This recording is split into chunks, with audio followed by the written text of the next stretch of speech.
Good morning, gang. Happy Tuesday morning. Kind of funny with all the conversations you all have with me all the time about getting out of debt, paying off bills, paying off a house, whatever it is. We're going to actually talk about loans today. Yeah, I know I'm not the first to the party on this one, but I thought I'd give you the whole story rather than the half truths that seem to be going on around YouTube all over the place. Yesterday, story came out that as the headline reads, Biden administration orders banks not to reject illegal immigrants' loan applications. Clickbait. Okay. Yeah. The Department of Justice did tell banks that they can't reject illegal immigrants' loan applications. Second part of the sentence. Based solely or predominantly on immigration status. Okay. So basically what the DOJ said was Juan and Maria can't walk in and say, hey, we just moved here from Mexico City, came across the border illegally, and we want to buy a house, give us a mortgage, and the bank has to say, okay. Okay. That's kind of how a lot of places are making this out to be. Right. Okay. They can't just say you're an illegal, that's it. Sure. Okay. Fine. Do that. Let's take a look at banks as a whole, or credit unions, or whatever. Banks are either privately owned or publicly traded. Okay. Either way, they are owned by people just like you and me. Bank loans are very subjective. And as the DOJ is trying to explain is, people have the ability to repay, people meet the qualifications, they have the credit scores and everything. Okay.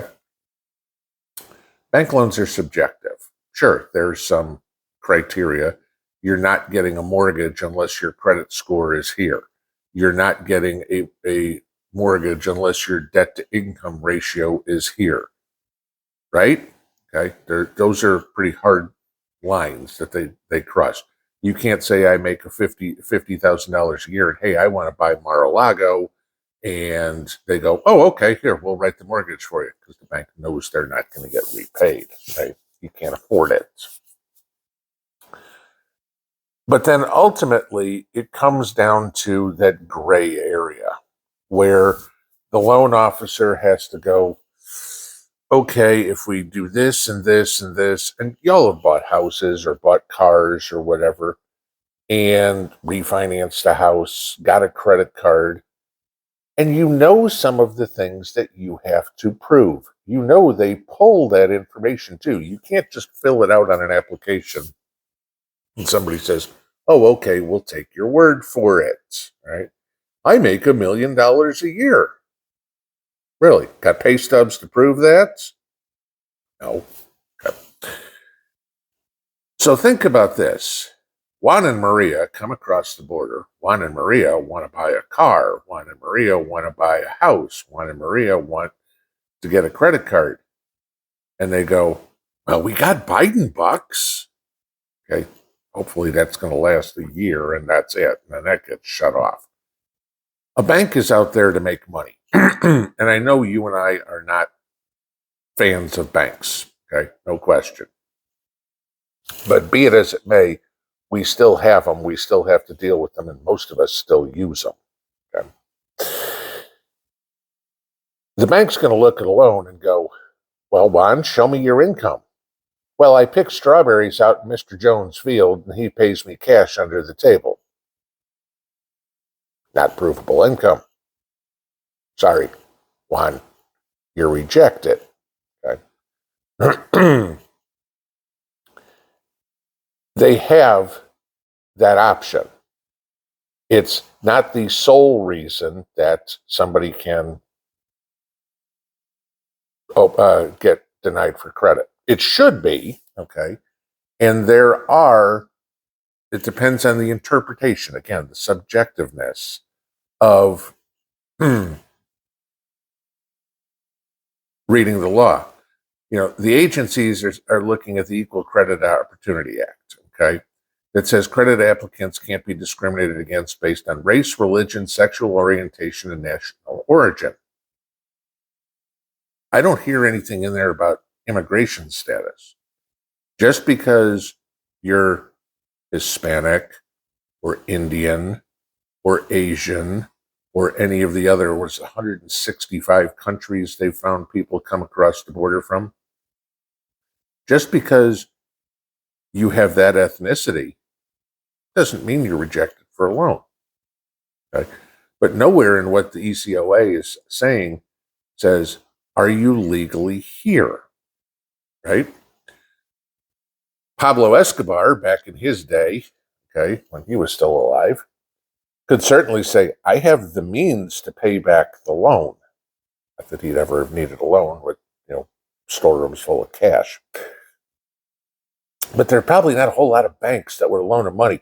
Well, gee, what's your income derived from? Well, I sell cocaine and ship it to the United States. Yeah, okay. Bank's not going to get involved in that. The bank is going to look at the sources of your income. Is anything questionable? Because the bank then gets in trouble. Okay? And banks don't want trouble. Banks don't want to be known as a place where money's laundered. They don't like the feds crawling up their posterior. So you go on that one. Now, the law also states that, and this is where the DOJ, again, this is Biden's DOJ. Remember, they don't believe in reading the law. They believe in making it up as they go.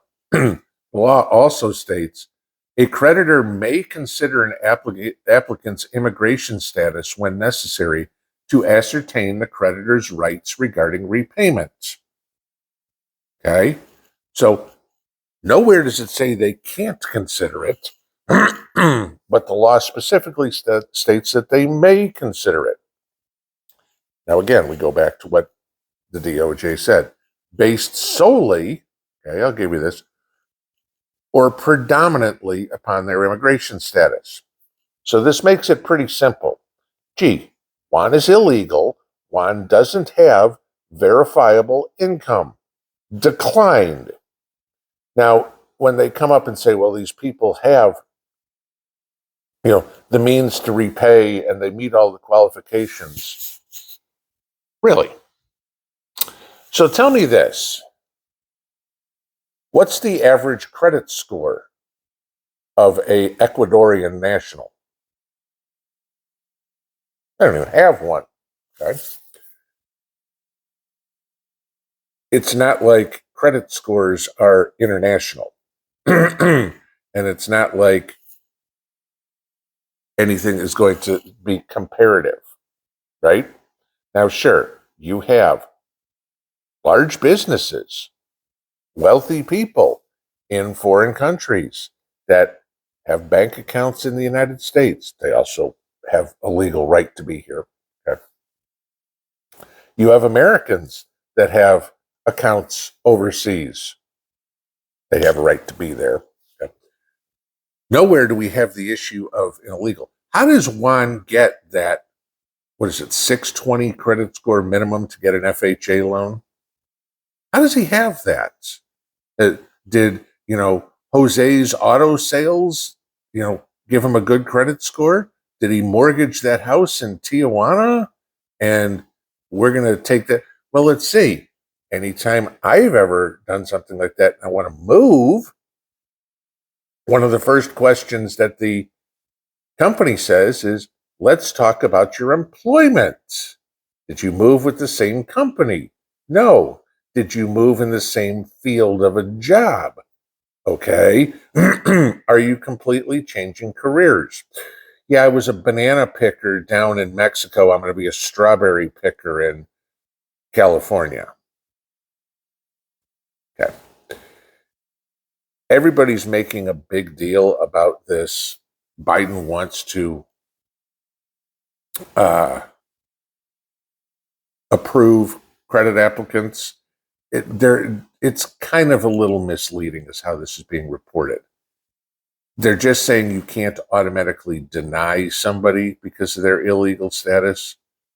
It's kind of like saying companies can't discriminate based on race, religion, creed, color, or whatever. Uh, Trust me, they'll come up with another reason. When you get into subjectivity, it's pretty simple. Okay. We don't think he has the ability to repay. Because again, let's talk about the bottom line.